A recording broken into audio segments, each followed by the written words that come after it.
Hello दोस्तों, comics hero channel पर आप सभी लोगों का स्वागत है। हमारी आज की कॉमिक्स है गौरव गाथा की कॉमिक्स, जालियांवाला बाग और शहीद उधम सिंह। जी हाँ दोस्तों, ये देखिए, ये वॉलपेपर है। इसमें जालियांवाला बाग हत्याकांड का दृश्य दर्शाया गया है। दोस्तों, आज 13 अप्रैल है और 13 अप्रैल 1919 ईस्वी में यह इस घटना को अंजाम दिया गया था। देखिए, हम इस कॉमिक्स को शुरू करते हैं। चलिए। मुझे तोड़ लेना वनमाली, उस पथ पर तुम देना फेंक, मातृभूमि पर शीश चढ़ाने जिस पथ जाएं वीर अनेक। एक फूल की चाह, जहाँ शहीदों का एक कतरा लहू भी गिरा हो, वह स्थान पवित्र पावन है, पूजनीय है जालियांवाला बाग, जहाँ हजारों अपने प्यारे देश के लिए शहीद हुए। वैशाखी का दिन था, 13 अप्रैल 1919। अमृतसर के जालियांवाला बाग में आज़ादी के मतवाले एक आम सभा में शरीक हुए थे और जनरल डायर ने बाग के एकमात्र प्रवेश द्वार को बंद कर अंधाधुंध गोलियां चलवाई थीं और हजारों निर्दोष जानें ले ली थीं। इस निर्मम हत्याकांड के बाद सारे पंजाब में मार्शल लॉ लगाकर आतंक का राज स्थापित कर दिया था। इस कांड के बाद ही गांधी जी ने आंदोलन की बागडोर अपने हाथ में लेकर यह घोषणा की कि ब्रिटिश सरकार के साथ किसी भी प्रकार का सहयोग पाप होगा। यहीं से क्रांतिकारी पुनः सक्रिय हो गए थे और स्वतंत्रता आंदोलन में जैसे नए प्राण फूंक गए थे। भगत सिंह और उधम सिंह जैसे क्रांतिकारी इसी घटना की उपज थे, जिसने पूरे भारत को हिलाकर रख दिया था। दोस्तों, उधम सिंह एक मूवी भी आई थी जिसमें कि जालियांवाला बाग हत्याकांड को दिखाया गया है। आप इसे वहां पर भी देख सकते हैं। तो चलिए दोस्तों, शुरू करते हैं। जालियांवाला बाग और शहीद उधम सिंह। चूंकि ये शहीद उधम सिंह जी से जुड़ा हुआ है, तो वो आपको कहानी में पता चलेगा। चलिए शुरू करते हैं। अमृतसर में सिखों का प्रसिद्ध गुरुद्वारा दरबार साहिब जालियांवाला बाग इसके निकट स्थित है। सन 1914 में प्रथम विश्व युद्ध छिड़ा। इंग्लैंड उसमें जर्मनी के विरुद्ध लड़ा था। भारतीयों को जबरदस्ती सैनिक बनाकर यूरोप के लड़ाई के मैदानों में भेज दिया जाता था। अमेरिका और कनाडा में बसे हुए भारतीयों ने सोहन सिंह भकना और लाला हरदयाल के नेतृत्व में गदर पार्टी का गठन किया। हमारा मकसद ब्रिटिश राज के खिलाफ बगावत करना है। गदर पार्टी के साप्ताहिक पत्र द गदर में एक विज्ञापन छपा। भारत में गदर मचाने के लिए निडर सिपाही चाहिए, तनख्वाह मौत, इनाम शहादत, पेंशन आज़ादी, रणक्षेत्र भारत। लगभग इसी समय सिंगापुर में बसे एक भारतीय व्यापारी गुरदीप सिंह के साथ 376 अन्य भारतीय कामागाटा मारू नामक जापानी जहाज पर वैंकूवर कनाडा पहुंचे। उन्हें प्रवेश की अनुमति नहीं मिली। तुम यहां नहीं उतर सकते, वापस जाओ। बंदरगाह भारतीय बंदरगाह छोड़ने पर राजी नहीं हुए। अगर तुम आधे घंटे में वापस नहीं जाते तो हम गोलियां चला देंगे। अंत में जहाज भारत की ओर रवाना हो गया। जहाज कलकत्ता के पास बजबज बंदरगाह पर उतरा। उत्तेजित यात्रियों ने जुलूस निकाला। पुलिस ने उन पर गोली चला दी। 18 व्यक्ति मौत के मुंह में चले गए और ना जाने कितने ही घायल हुए। कुछ को गिरफ्तार कर लिया गया तो कुछ बगावत का संदेश फैलाने के लिए भाग निकले। विदेशों में बसे भारतीयों ने इस खबर से भड़ककर हथियारबंद बगावत शुरू करने के लिए हथियार और आदमी भारत भेजे। रेजिमेंटों के भारतीय सिपाहियों को गदर शुरू करने के लिए संदेश भेजे गए। फिरंगियों को देश से निकालने का वक्त आ गया है। क्रांतिकारियों के इरादे ब्रिटिश सरकार से छुप न सके। अधिकांश को गिरफ्तार कर लिया गया। भारत माता की जय। अधिकांश को, जिनमें करतार सिंह शराबा भी था, फांसी हो गई। फांसी के तख्ते पर शराबा ने प्रार्थना की, हे भगवान, अगले जन्म में मुझे घोड़ा बनाना ताकि मैं अपने खुरों से भारत के दुश्मनों के सिर कुचल सकूं। वीजी पिंगले नामक मराठी क्रांतिकारी को बम ले जाते हुए मेरठ में कावेलरी लाइंस में गिरफ्तार कर लिया गया। उसे भी फांसी दे दी गई।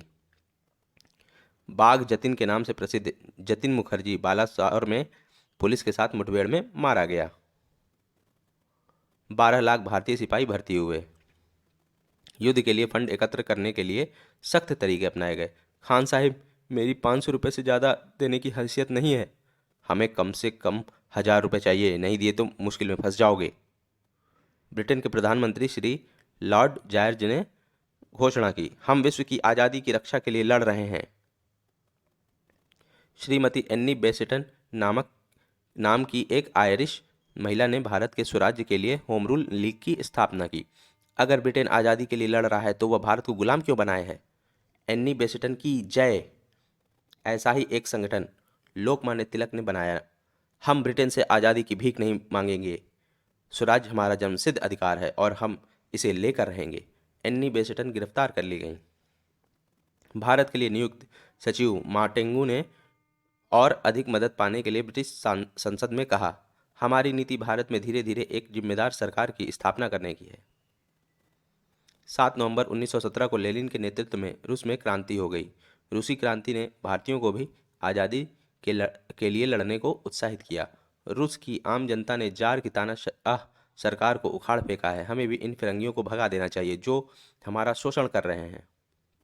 लड़ाई खत्म हो जाने के बाद 1919 भारत के विदेशी शासकों ने क्रांतिकारियों और देशभक्तों से निपटने के लिए रॉलेट एक्ट पास किया।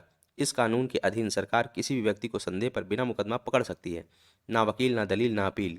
युद्ध के बाद हमें स्वराज्य देने का वायदा किया गया था, पर हमें मिला यह काला कानून। कितना क्रूर मजाक है, जैसे एक भूखे आदमी को खाने के लिए पत्थर दिए जाएं। पूरा देश क्रोध की ज्वाला से धधक उठा। महात्मा गांधी ने जो 1915 में अफ्रीका से स्वदेश लौट आए थे, इस काले कानून के विरोध में सत्याग्रह किया। यह काला कानून हमारे लिए खुली चुनौती है।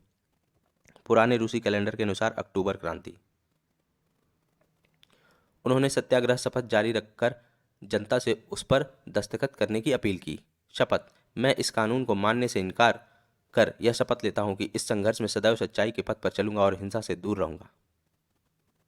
उन्होंने 30 मार्च 1919 को आम हड़ताल करने के लिए आह्वान किया। इसे शोक का दिन मनाया जाए, जनता व्रत रखे और प्रार्थना करे। सर माइकल ओडायर उस समय पंजाब का लेफ्टिनेंट गवर्नर था। वह काफ़ी अक्खड़ मिजाज का था। 29 मार्च को जालियांवाला बाग में एक सभा हुई। अमृतसर के एक लोकप्रिय नेता डॉक्टर सत्यपाल ने सभा को संबोधित किया। अमृतसर में कल हड़ताल रहेगी। शक्ति का इस्तेमाल या कोई और गलत हिंसात्मक कार्यवाही सत्याग्रह के सिद्धांत के खिलाफ होगी और ऐसा करने से हम दुश्मन की चाल में फंस जाएंगे। एक अन्य लोकप्रिय नेता डॉक्टर सैफुद्दीन किचलू ने भी भाषण दिया।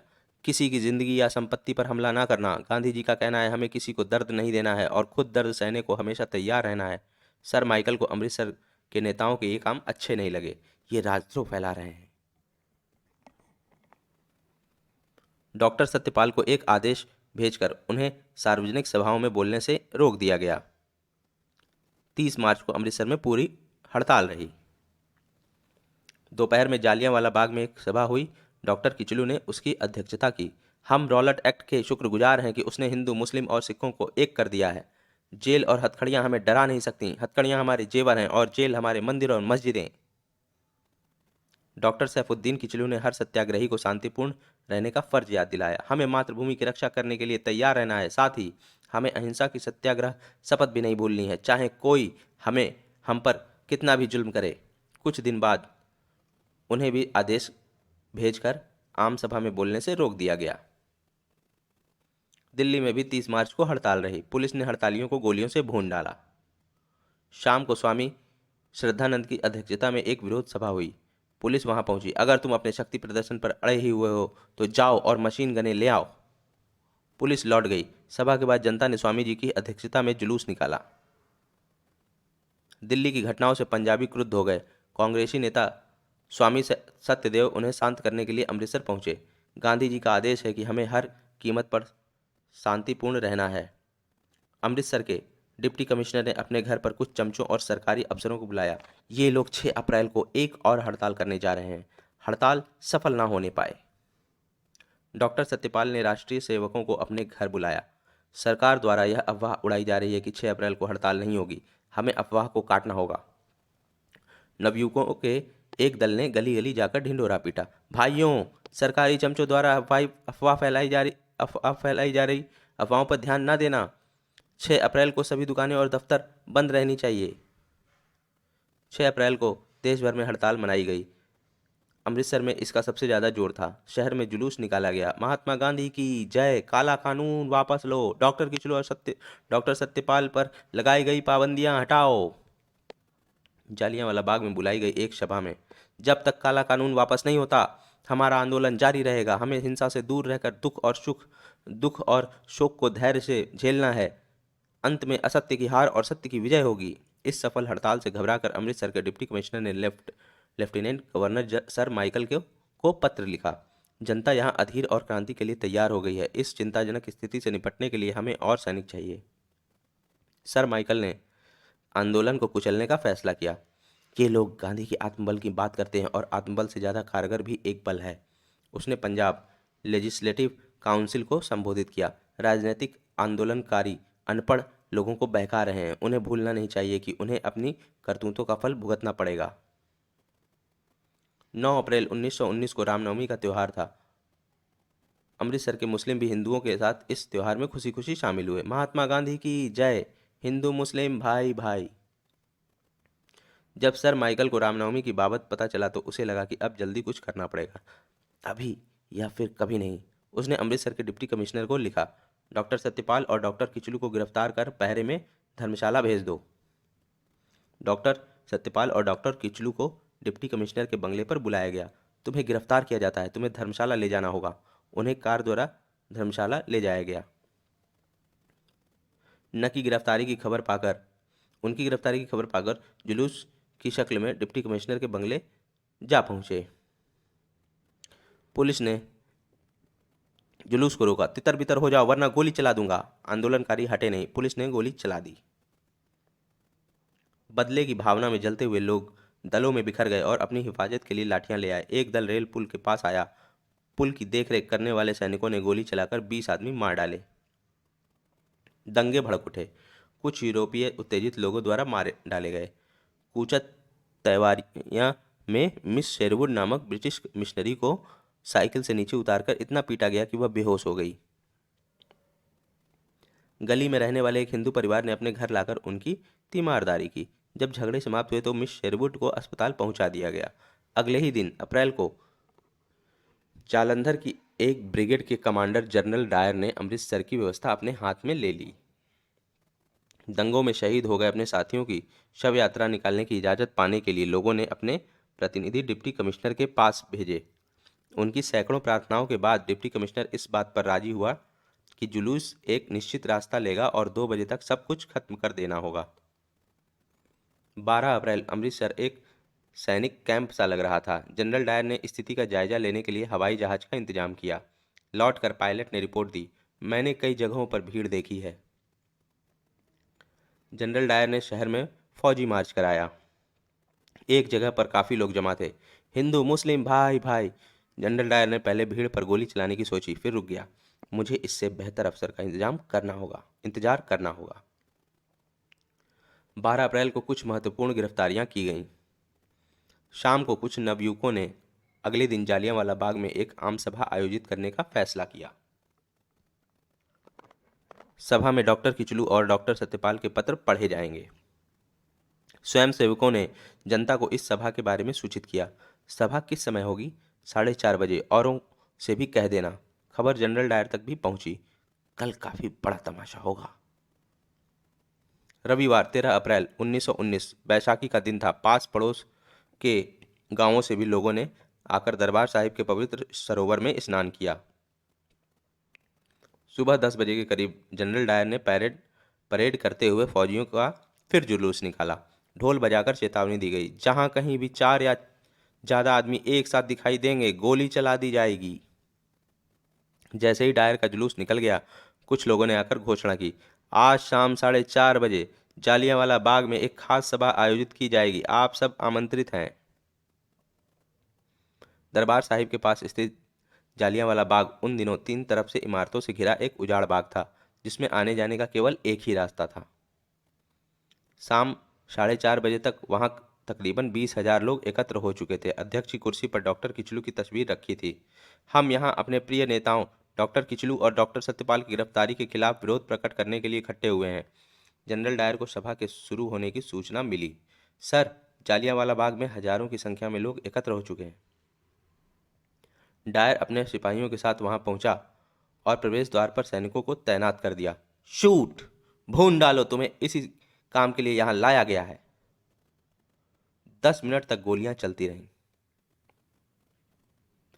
गोलियां खत्म होने पर ही फायरिंग रुकी। हजारों मरे और घायल हुए। घायल सहायता के लिए पुकार रहे थे और उनकी आवाज सुनने वाला कोई नहीं था। पानी, पानी, हाय, हाय। जालियांवाला बाग में घुसकर सहायता करने की किसी की हिम्मत ना हुई। कई घायल रिंग रिंग कर उस नरक से बाहर निकलने की कोशिश करने लगे। कुछ बाहर सड़कों पर मर गए। अगली सुबह कुछ लोगों ने उसके पति के शव को घर ले जाने में मदद की। उधम सिंह नामक एक अनाथ लड़के को मृतकों के ढेर के नीचे से निकाला गया। सभा में लोगों को पानी पिलाते वक्त उधम सिंह की बाह में गोली लगी थी। इस सामूहिक हत्याकांड ने उधम सिंह के मन पर गहरा असर डाला। इतने मासूम लोगों को क्यों मार डाला गया, क्यों? वह दरबार साहिब गया और पवित्र सरोवर में डुबकी लगाकर प्रतिज्ञा की, जब तक इसका बदला ना लूं मैं चैन से नहीं बैठूंगा। गुरु महाराज मेरी सहायता करना। इसी बीच पंजाब भर में मार्शल लॉ लगा दिया गया। अमृतसर के डिप्टी कमिश्नर ने कुछ लोगों को अपने दफ्तर में बुलाया। जनरल डायर भी वहां उपस्थित था। अगर तुम शांति चाहते हो तो हमारा कहना मानो और दुकानें खोल दो। अगर तुमने विरोध किया तो तुम्हें और तुम्हारी औलाद को बख्शा नहीं जाएगा। कुछ स्थानों पर लोगों को सड़क पर रेंगने पर मजबूर किया गया। पेट के बल चलो कुत्तों। लोगों को खुले में कोड़े लगाए गए। गिरफ्तार लोगों को पिंजरे में रखा गया। मार्शल लॉ के तहत विशेष अदालतें लगाई गईं। कई लोगों को ब्रिटिश सरकार के विरुद्ध युद्ध छेड़ने के आरोप में मृत्युदंड या उम्र कैद की सजाएं दी गईं। गुजरांवाला में एक खेत में काम कर रहे 20 किसानों को गोली मार दी गई। लाहौर, गुजरांवाला और कसूर में हवाई जहाज से लोगों पर बम गिराए गए। स्कूली बच्चों को यूनियन जैक को सलामी करने पर मजबूर किया गया। पंजाब इस बीच में देश के दूसरे हिस्सों से कटा रहा। जब यह खबर बाहर निकली तो पूरा देश हतप्रभ रह गया। गुरुदेव टैगोर ने अपनी सर की उपाधि लौटा दी। उन्होंने वाइसराय को लिखा, वह समय आ गया है जब हमें सम्मान पदक, शर्म पदक लग रहे हैं। काफी प्रार्थनाओं के बाद कहीं अक्टूबर में जाकर गांधी जी को पंजाब में प्रवेश करने की इजाजत मिली। गांधी जी की जय। तुम लोगों ने बहुत सहा है, पर याद रखो कि दुखों की ज्वाला से तपकर पवित्र होने के पश्चात ही सफलता मिलती है। कांग्रेस ने पंजाब की घटनाओं के तहकीकात के लिए एक कमेटी गठित की। मदन मोहन मालवीय, CR दास, महात्मा गांधी, मोतीलाल नेहरू, जवाहरलाल नेहरू। कांग्रेस के नेताओं ने पंजाब के कई स्थानों का दौरा किया। अमृतसर में हमें कीड़े मकोड़ों की तरह रेंगने पर मजबूर किया गया। जालियांवाला बाग में बगैर किसी चेतावनी के गोली चलाई गई। हमारे घरों का बिजली पानी काट दिया गया। लाहौर में हमें मई की कड़कती धूप में मीलों चलाकर यूनियन जैक को सलामी देने के लिए ले जाया गया। कांग्रेस की जांच कमेटी ने इस निर्मम हत्याकांड के लिए जनरल डायर को जिम्मेदार ठहराया। गांधी जी ने कहा, जांच से स्पष्ट है कि ब्रिटिश सरकार सत्ता में बने रहने के लिए किस हद तक जा सकती है।